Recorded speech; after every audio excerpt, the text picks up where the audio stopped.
Start. A very heartiest congratulations to each and every person who has cleared their CMA intermediate today's result, as well as those people who have cleared CMA final and achieved the tag of CMA. And inspire academy की तरफ से हमारी प्यारी बच्ची जो आज inter clear हुई है उसके कुछ एक्सपीरियंसेस हम आपके साथ शेयर करने के लिए आए हैं एंड लेट अस गो। पूछते हैं डायरेक्टली बिना कुछ समय गवाए। श्रीकांत सर, सबसे पहला मैं सवाल पूछता हूँ, आपको कैसा लग रहा है? बहुत ही बढ़िया लग रहा है, बहुत ज़्यादा खुश हूँ कि भाई मैं क्लियर हो गई, अभी CMA फाइनलिस्ट बन गई हूँ। CMA inter both group clear, now she is a CMA finalist. अब वो CMA फाइनल के लिए एलिजिबल है। सर सवाल, ये आपका पहला अटेम्प्ट था या फिर कुछ अटेम्प्ट लगे आपको? मुझे ग्रुप 1 के लिए एक अटेम्प्ट लगा था और ये मेरा ग्रुप 1 का सेकंड अटेम्प्ट है और ग्रुप 2 का फर्स्ट अटेम्प्ट है। तो मैंने ग्रुप 1 का सेकंड अटेम्प्ट में क्लियर हूँ और ग्रुप 2 फर्स्ट अटेम्प्ट क्लियर हूँ। मतलब लड़की ने फर्स्ट टाइम ग्रुप 1 ही दिया था, सिंगल दिया था, बट बाद में उसने सोचा कि सर नहीं, बोथ देना चाहिए। ऐसे क्यों लगा आपको कि बोथ देना चाहिए? मैंने जब ग्रुप 1 दिया था तब मुझे लॉ में एग्जाम्शन आया था, पर मुझे एग्रीगेट नहीं मिला था और टैक्स में बहुत कम आए थे। तो इसलिए मैंने सोचा कि मैं क्या करूं। मैं बहुत डिप्रेस हो गई थी कि क्या करूं। सारे घर वालों को पूछा था मैं क्या करूं करके, तो सारे घर वाले बोले थे कि एक ही ग्रुप दे दे क्योंकि एक ही ग्रुप अच्छा हुआ है। तो मैंने श्रीकांत सर को पूछा कि मैं क्या करूं करके, तो सर बोले तेरा रिजल्ट भी अच्छा है, तेरे मार्क्स भी अच्छे हैं, तो एक काम कर तू दोनों ग्रुप दे दे। तो फिर मेरे घर वालों के अगेंस्ट जाके मैंने सर की सुनी और फिर मैंने दोनों ग्रुप दे दिए। तो आई एम नाउ दोनों ग्रुप में पास हो गई हूँ अभी। बहुत ही बढ़िया रिजल्ट है। खास बात अगर आपको बताऊं तो बच्ची ने कहा कि पहले अटेम्प्ट में मुझे टैक्स में कम आए थे और बढ़िया बात इस वाले अटेम्प्ट में टैक्स में एग्जेम्पशन है। मतलब जिसमें बच्चों की लग जाती है, जिसमें बहुत बार बच्चे ब्लेम करते हैं कि सब्जेक्ट वजह से फेल हो गए, उसी में उसने एग्जेम्पशन स्कोर किया, पहली बात।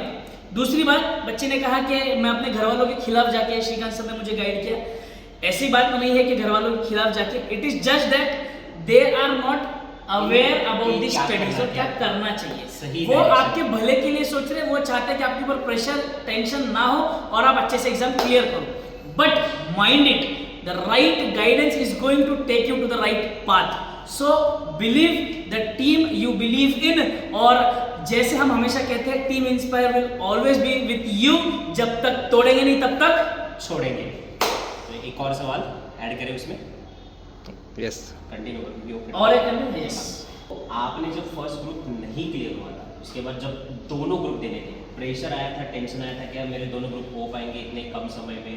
कैसे आपने वो शेड्यूल प्लान किया? कौन से रिवीजन लेक्चर देखे, क्या देखे, कैसे आपने वो चीज़ें प्लान की? मैंने जब फर्स्ट रिजल्ट आया था मुझे, तब मुझे अकाउंट्स में भी ठीक ठाक मार्क्स नहीं थे, बहुत कम ही थे, पर पास तो हो गई थी। पर मैंने सोचा कि अगर दोनों ग्रुप निकालने तो aggregate is most important thing. तो आपके जो लेक्चर्स थे MCQ के लेक्चर्स हो गए, फिर ने क्या पूरा वन शॉट हुआ, तो वो सारे लेक्चर्स यूट्यूब पे अवेलेबल थे और आपने दूसरे भी न्यू लेक्चर्स बनाए थे इंस्पायर एकेडमी में, तो वो सारे लेक्चर्स देखे मैंने। फिर ग्रुप 2 के मैंने इनके लेक्चर्स पेड लेक्चर्स लिए थे, तो फिर वहाँ से मुझे हेल्प हुई। फिर MCQ के जो लेक्चर्स आपने डाले थे वो it was literally so much important, because वो MCQ इतने डायरेक्ट एग्जाम में पूछे गए थे कि मैंने अगर उधर जाके मैंने पेपर में देखना था, लिटरली हैप्पी थी कि भाई सारे के सारे एग्जैक्टली सेम MCQ थे। तो उधर से मुझे बहुत ज़्यादा मोटिवेशन भी मिला कि मुझे जो मैंने पढ़ के आई वो एग्जाम में बहुत कॉन्फिडेंस।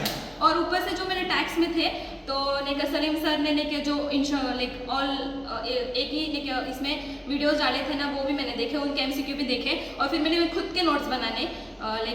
फिर अभी टैक्स में मुझे एग्जाम्शन है, इसलिए ये एग्जाम्शन बहुत बढ़िया। रिवीजन तो लेक्चर्स भी काम में रिवीजन लेक्चर्स काम आए, MCQs काम में आ गए, MCQ session one shot marathon काम में आए बच्ची के, बहुत बढ़िया। और एक लास्ट सवाल, सेल्फ स्टडी कितना इम्पोर्टेंट है?